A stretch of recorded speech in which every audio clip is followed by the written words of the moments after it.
অস্ত্র সুতায় পুলিশ বাহিনীর কাছে হস্তান্তর করলাম, কিন্তু থানার ওসিকে আমি ধিক্কার জানাই যে এরকম নেককার জনপ্রিয় ঘটেছে। আসামিকে আমরা অস্ত্র সুতায় ধরে দেওয়ার পরও সে গ্রেফতার করলো না। আজ 10-12 দিন আসামি প্রকাশ্যে ঘুরে বেড়াচ্ছে, অথচ একজন নিরীহ লোক মৃত্যুর সঙ্গে পাঞ্জা লড়তেছে দিনাজপুর মেডিকেলে। একই কোনো সুবিচার নাই। আমরা বিচার চাই, মাঠপাড়াবাসী বিচার চাই, আমরা থানা ঘেরাও করবো। আমার বড় কথা বলাইছে মানলে কিছু হ্যালো ত্রিপল নাই রিং দেওয়ার সময় পয়সা করে, আমরা ডাকলে পয়সা না পাই, বাইরের লোক নাই থানায়। এটা কিরকম? তাদের জন্য পয়সা, আমাদের জন্য নয়।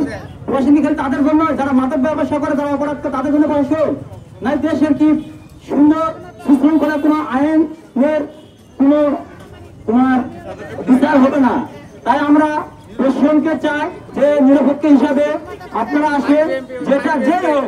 আর কিছু বলে আমি দল করে বিএনপি করে এটা খালি, আর তার ইসলামের ব্যাপারে বিএনপির হোক, আমি বিএনপির হোক। অথচ কিছুদিন আগে সে আমাকে 5 লাখ টাকা ছিল, সে গন্ডে ছিল, আমি ভালো কি ছিল।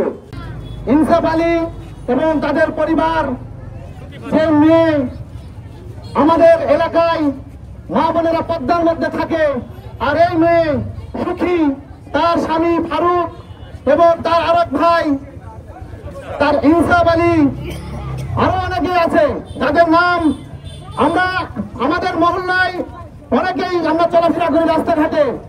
তাদের এত টাকার পাওয়ার হয়ে গেছে, তাদের মাদক ব্যবসার এত টাকার পাওয়ার হয়ে গেছে, কেউ কিছু বললেই তাদের নামে মামলা হামলা বিভিন্ন পুলিশ বাহিনী দিয়ে হুমকি ধামকি দিচ্ছে।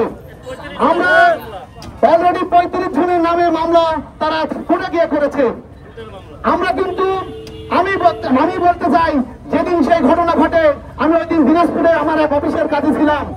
পরবর্তীতে যখন মানে তাদের যে কেসের যে কাগজ নথি, সেখানে নাকি 17 নম্বরে সিরিয়ালে আমার নাম, অথচ সেই বন্ধুগুলোর সঙ্গে আমরা জড়িত ছিলাম না। আমাদের গ্রামের সকল নিরীহ জনগণ, আমাদের 35 জন সকলে খেটে খাওয়া মানুষ, যারা এই সম্পর্কে কিছুই জানে না, তাদের নামে এইরকম কেস কোর্টে গিয়ে তারা করতেছে।